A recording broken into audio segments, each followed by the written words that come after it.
ವಿಜಯಪುರ ಜಿಲ್ಲೆ ಇಂಡಿ ತಾಲೂಕಿನ ಚಳಕಿ ಗ್ರಾಮದಲ್ಲಿ ನವರಾತ್ರಿ ಉತ್ಸವ ಅತಿ ವಿಜೃಂಭಣೆಯಿಂದ ಆಚರಿಸಲಾಯಿತು.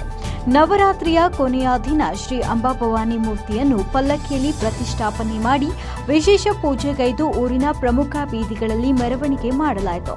ಭಕ್ತರು ಶ್ರೀ ಅಂಬಾಭವಾನಿ ತಾಯಿಯ ಆಶೀರ್ವಾದ ಪಡೆದು ಪುನೀತರಾದರು.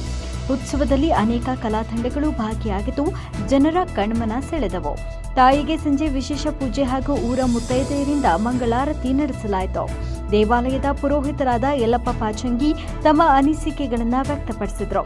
ಅನ್ನಪ್ರಸಾದ ವ್ಯವಸ್ಥೆ ಮಾಡಲಾಗಿತ್ತು.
ತುಳಜಾಪುರದಿಂದ ಜ್ಯೋತಿ ತಂದು ದೀಪ ತಂದು ಊರಾಗೆಲ್ಲ ಪ್ರಮುಖ ಬೀದಿ ಒಳಗೆ ಸಭೆನ ಮಾಡಿಕೊಂಡು ಮಂಟಪದಾಗ ತಂದು ಮೂರ್ತಿ ಸ್ಥಾಪನೆ ಮಾಡಿ ಆಮೇಲೆ ಎಲ್ಲ ಊರ ಸುಮಂಗಲೆಯರು ಕೂಡಿ ಕುಂಭ ಮತ್ತು ಆರತಿಯೊಂದಿಗೆ ದೇವಿಗೆ ಬರಮಾಡಿಕೊಂಡು ಪ್ರಮುಖ ಬೀದಿಯಲ್ಲಿ ಮೆರವಣಿಗೆ ಮಾಡಿಕೊಂಡು ಈ ಮಂಟಪದಲ್ಲಿ ತಂದು ಕುಂಡ್ರಿಸಿ 9 ದಿವಸ ದಿನನಿತ್ಯ ಸುಮಂಗಲರಿಂದ ಆರತಿ ಮತ್ತು ಮಹಾಭಿಷೇಕ ಮಹಾಪೂಜೆ ಎಲ್ಲ ಭಕ್ತಾದಿಗಳಿಂದ ನೆರವೇರ್ತದ.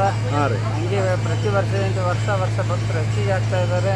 ಮತ್ತು ದಿನ ಮನೋರಂಜನಾ ಕಾರ್ಯಕ್ರಮ, ಶಾಸ್ತ್ರೀಯ ಕಾರ್ಯಕ್ರಮ ಮತ್ತು ಈ ಚೌಟ್ರಿ ಪದ ಇಂಥವು ಜನಪದ ಕಲಾ ತಂಡದವರಿಂದ ಎಲ್ಲ ಕಾರ್ಯಕ್ರಮಗಳು ದಿನನಿತ್ಯ ನೆರವೇರ್ತಾ, ಹಾಗೆ ಭಕ್ತಾದಿಗಳಿಂದ ದಿನಾಲು ಅನ್ನಪ್ರಸಾದ ವ್ಯವಸ್ಥೆ ಎಲ್ಲ ಈ ರೀತಿ ನಡ್ಕೊಂಡು ಬರ್ತಾ ಇದೆ. ತಾಯಿಯು ಎಲ್ಲ ಭಕ್ತರಿಗೆ ಸುಖ ಸಮೃದ್ಧಿ ಕೊಟ್ಟು ಕಾಪಾಡಲಿ ಅಂತೇಳಿ ಆ ತಾಯಿಯಲ್ಲಿ ಬಿಡ್ಕೊಂಡು ಪ್ರತಿ ವರ್ಷದಂತೆ ಹಿಂಗೆ ಮುಂದುವರಿಸ್ಬೇಕು ಹೋಲಿ ಅನ್ನುವ ಭಾವನೆ ಇಟ್ಕೊಂಡು ಆ ತಾಯಿಯ ಸೇವೆ ಮಾಡುತ್ತಾ ನಾವು ಮುಂದುವರಿತಾವೆ. ವರದಿ ಮುಸ್ತಾಕ್ ಮುಲ್ಲಾ, ವಿಜಯಪುರ.